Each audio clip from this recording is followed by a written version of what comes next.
Assalamualaikum warahmatullahi wabarakatuh. Halo semuanya, gimana nih kabarnya? Semoga kalian semua ketika menonton video ini dalam keadaan sehat dan baik ya. Amin. Sebelumnya, perkenalkan nama saya Nurhaliza dengan NIM 2210123220024 dari Program Studi Bimbingan dan Konseling Fakultas Keguruan dan Ilmu Pendidikan, Jurusan Ilmu Pendidikan Universitas Lambung Mangkurat. Maksud dan tujuan saya membuat video ini adalah guna memenuhi ujian akhir semester mata kuliah Psikologi Pelajar yang mana dosen pengampu dari mata kuliah ini adalah Ibu Dr. Rivianti Rahmayani Jemen SPC MPD. Beliau senantiasa memberikan saya bimbingan dan pemahaman agar saya lebih memahami dan mengerti dengan topik yang akan saya bahas pada kesempatan kali ini. Oke, pada kesempatan ini izinkan saya memberikan pembahasan mengenai topik teori belajar teori sibernetik tentang perkembangan iptek pada bidang pendidikan. Apakah dari kalian sudah ada yang tahu apa sih teori sibernetik itu? Tanpa berlama-lama lagi, ayo kita menuju ke pembahasannya. Let's go! Oke, pada pembahasan pertama ini kita perlu mengetahui dulu nih, apa sih permasalahan atau tantangan dari perkembangan zaman di masa sekarang. Permasalahan atau tantangan perkembangan zaman yang sedang dialami oleh Indonesia adalah permasalahan iptek pada bidang pendidikan. Perkembangan teknologi informasi dan komunikasi telah membawa pengaruh terhadap bidang pendidikan.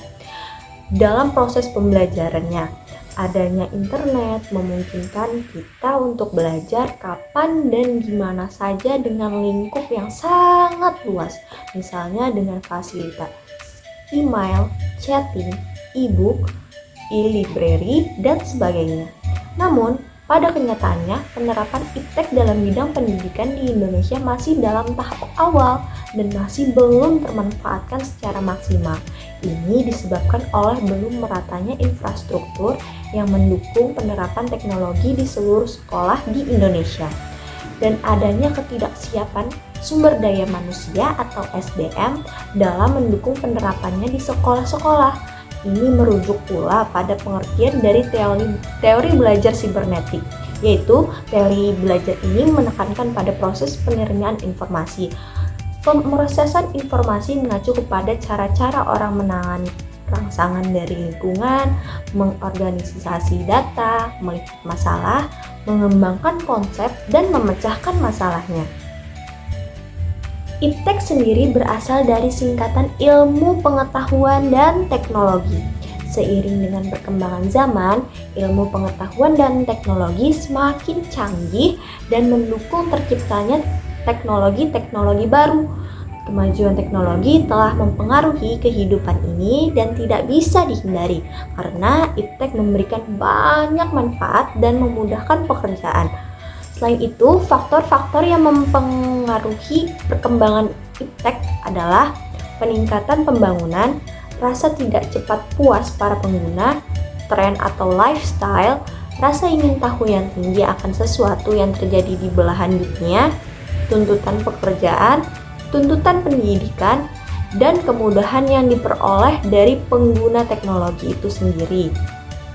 Maka dari itu, permasalahan yang sering muncul dari perkembangan iptek di bidang pendidikan ini adalah kurangnya pengadaan infrastruktur teknologi di sekolah tertentu dan mahalnya biaya pengadaan penggunaan fasilitas teknologi juga menjadi salah satu masalah yang sampai sekarang masih perlu untuk diselesaikan. Nah, lalu bagaimana sih solusi yang tepat untuk permasalahan iptek tersebut bisa kita selesaikan? Yang pertama, guru dan siswa harus memiliki akses terhadap teknologi digital dan internet dalam kelas, sekolah, dan lembaga pendidikan. Ini berarti sekolah harus memiliki sarana dan prasarana yang memadai yang berkaitan dengan teknologi informasi dan komunikasi.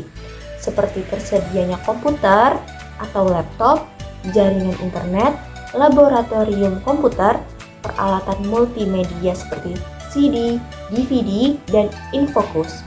Yang kedua, harus tersedianya anggaran atau dana yang cukup untuk mengadakan, mengembangkan, dan merawat sarana dan prasarana teknologi informasi dan komunikasi tersebut. Yang ketiga, adanya kemauan dan dukungan dari semua pihak dalam hal ini, seperti kepala sekolah, guru, dan peserta didik itu sendiri untuk menerapkan pembelajaran dengan dukungan teknologi komunikasi dan informasi tersebut.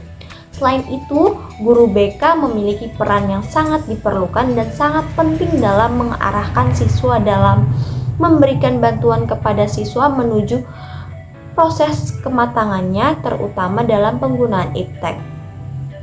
Guru BK perlu berkomunikasi kepada siswa untuk memberikan arahan yang positif dalam penggunaan iptek itu sendiri, atau juga guru BK bisa berkolaborasi dengan pihak yang mungkin lebih memahami dari teknologi ini, sehingga dengan pemberian layanan BK yang tepat diharapkan siswa mampu memahami arahan yang diberikan. Setelah beberapa penjelasan yang saya sampaikan tadi, masukan yang bisa saya berikan di akhir pembahasan ini adalah iptek bisa menjadi lawan maupun kawan bagi kita semua, tergantung bagaimana kita menggunakan dengan bijak teknologi tersebut, terutama pada bidang pendidikan. Semoga kita semua, terutama yang sedang menonton video saya ini, bisa menggunakan teknologi dengan lebih bijak lagi setelah pemaparan materi yang saya berikan. Amin. Saya akhiri. Saya ucapkan terima kasih banyak atas keinginan kalian untuk bisa menonton video ini hingga akhir. Mohon maaf apabila ada kesalahan kata yang saya ucapkan secara sadar maupun tidak sadar. Wassalamualaikum warahmatullahi wabarakatuh. Dadah.